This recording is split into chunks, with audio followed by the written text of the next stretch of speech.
Жылы ауа. Таганға көтеріледі. Суға барып төменге түседі. Жақсы, олай болса, ауа солай таралатын болса, қазір біздер зерттеу жұмысын жасайтын боламыз. Самира, зерттеу жұмысын жасау үшін бізге не қажет? Жылы су. Жылы су. Су. Және Қызыл. көк түсті бояу өнімдері қажет болады. Және де қатты картон қажет болады, да? Жақсы, олай болса, зерттеу қажетті заттармен танысып болса, ары қарай зерттеу жұмысын бастаймыз, да? Суық суға қандай түсті бояушы үнісі? Жақсы, ал ұстай ғой.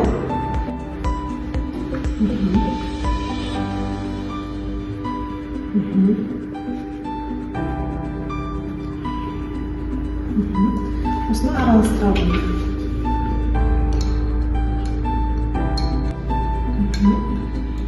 Суық суға қызыл түсті ұнтағыш салдық. Жақсы. Енді жылы суға қандай түсті саламыз? Көк. Көк түсін салалım. Бірге салайық.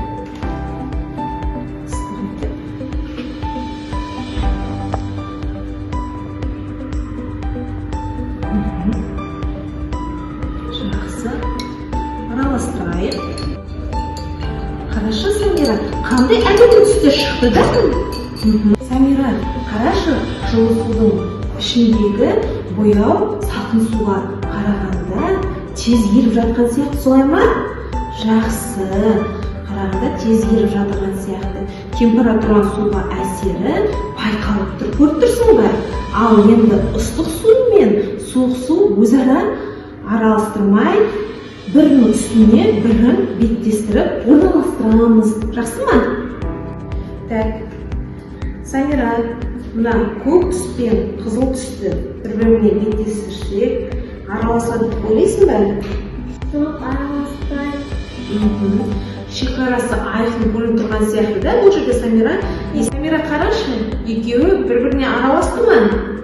Жоқ. Араласқаны жоқ, да? Иә. Жылы суды астына, суық суды үстіне қойса, не болады еді? Араласып кетеді. Дұрыс айтасың. Неліктен деп ойлайсың? Себебі суық судың тығыздығы аз, ал жылы судың тығыздығы көп.